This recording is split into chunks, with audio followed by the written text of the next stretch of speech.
A história da educação no Brasil, olha, pode ser contada como a história de um grande conflito, sabe? De um lado, tem aquela ideia de que a escola é um lugar para passar adiante o conhecimento que já existe. Do outro, a visão da escola como um motor para realmente transformar a sociedade. É exatamente essa tensão que a gente vai analisar hoje. E bem no centro dessa tensão toda, tem uma pergunta que ecoa há décadas. A quem serve a escola? Para quê e para quem a gente ensina? E olha, essas perguntas não são só para efeito de retórica, não. Elas definem o que acontece todos os dias em cada sala de aula do país.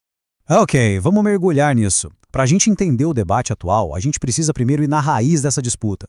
Pensem comigo. Isso aqui não é uma discussão teórica distante.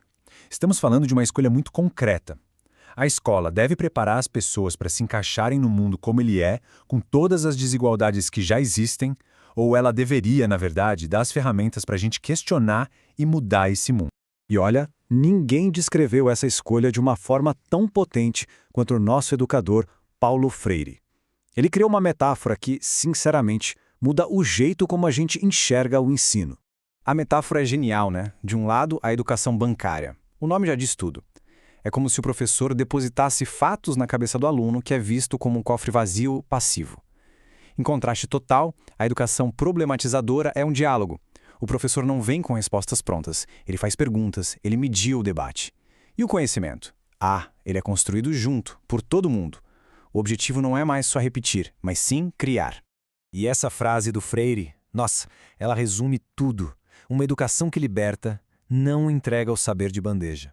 Pelo contrário, ela cria o ambiente, as condições para que cada um possa construir o próprio conhecimento. O poder é devolvido para quem aprende. Então, vamos para a parte prática. Como é que essa diferença de visão impacta o dia a dia na escola?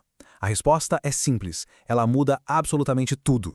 Primeiro, o professor. Nesse modelo que transforma, ele sai daquele pedestal, sabe?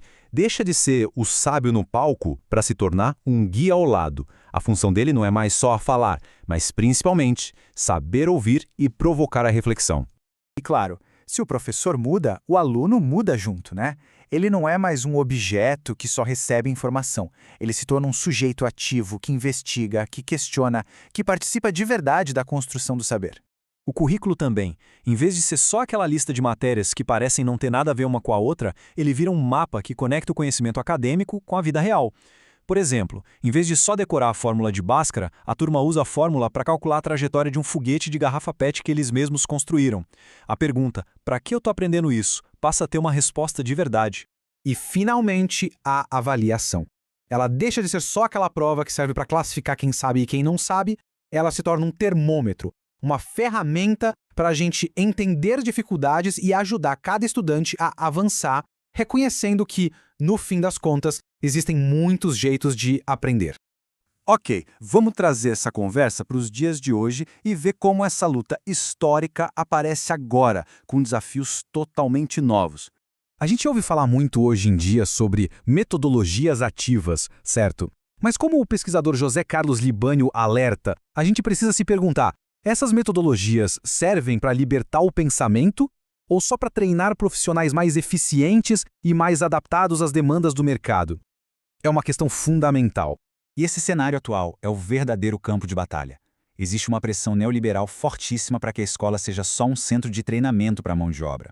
Essa visão mais utilitária acaba sendo reforçada por um currículo que ainda valoriza muito mais o conhecimento europeu. Isso é o que chamam de colonialidade do poder. Ele apaga a riqueza dos saberes africanos e indígenas, que são a base do Brasil. E é nesse contexto todo que a luta por uma inclusão de verdade se torna ainda mais urgente.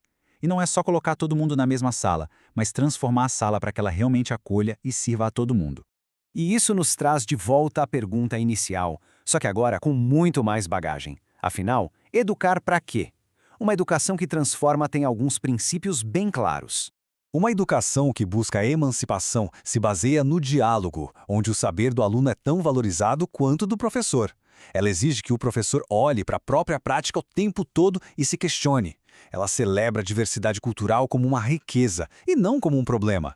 E, acima de tudo, ela entende que a escola é, sim, um espaço político, com a responsabilidade de lutar por uma sociedade mais justa.